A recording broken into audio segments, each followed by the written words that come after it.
Welcome to Restoring Old Steam Toys. This is part 5, an old Mamod steam wagon which is in bad condition and in need of some repairs and general restoration.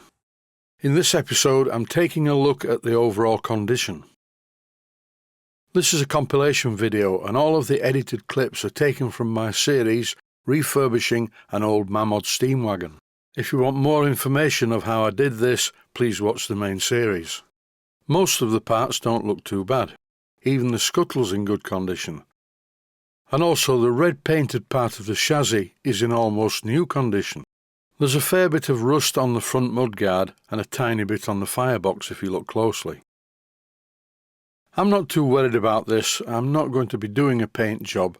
I want to just get the thing to run okay. It was difficult to remove the safety valve. Just look how much limescale there is around the safety valve hole. If there's this much limescale on the outside of the boiler, what's it like inside? I think it probably needs descaling. Time now to switch over to the edited compilation part of the video, starting with oiling the engine. In this clip I started the lubrication process. All of the moving parts were very dry. To correct that, I applied some oil to every moving part that I could see. This is Hallett Oil's general purpose lubricating oil. It is not machine oil, it's a little bit thicker and designed to lubricate bearings.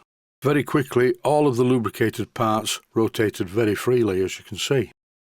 Once I lubricated the underside, I put the engine the right way up and applied some lubricating oil to all the moving parts of the steam engine mechanism. To be honest, when I rotated the flywheel, the entire assembly didn't feel right. It was a little bit, how can I say, sticky. After lubricating all the parts, once again with this Hallett Oil's lubricating oil, it was still a little bit sticky, but slightly better. This is only the introduction. In the next episode I will rectify this problem. It's an easy enough fix if you know what you're doing. As a child I did have some Mamod steam engines, a couple of stationary engines and the steam tractor model. And I really used to like taking things apart. The reason I've always dismantled things is to find out how they work. With the help of a piece of silicone rubber tubing, I'm applying some compressed air into the boiler, but the engine is reluctant to work. I applied about 20 pounds per square inch, and the engine would not go, so there's obviously something wrong with it. The reversing lever was very loose and flopped about. I removed the piston to check the piston fit, and that was sort of okay. Using about 30 pounds per square inch of compressed air, which is as high as I would like to go, I did get some movement, but I don't like the way the reversing lever is wobbling about. It shouldn't be doing this. And at this pressure, the engine should be a blur. In this clip you can see part of the reduction gearing to the back wheel.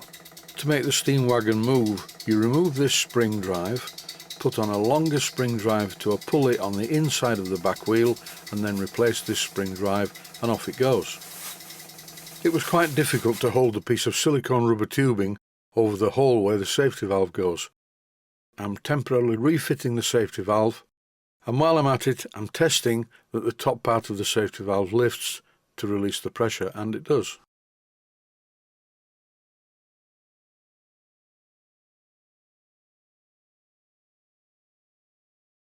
I've never liked those fibre washers that used to be used on Mamod steam engines. I prefer silicone O-rings. They're very simple to use. And unlike the fibre washers, these silicone O-rings do not get brittle over time and fall to pieces.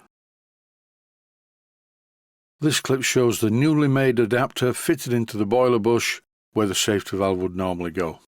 It's a very simple job to fit the silicone rubber tubing. I'm using a clip like this.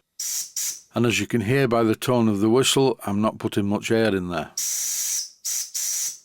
These Mamod steam whistles blow a bit better on steam.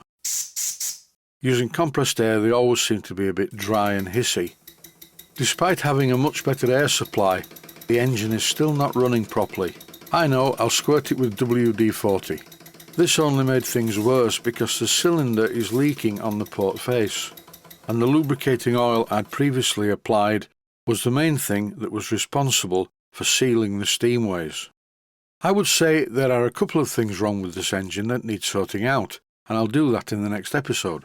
Until then, stay safe, stay healthy, thanks for watching, and I hope you found it useful.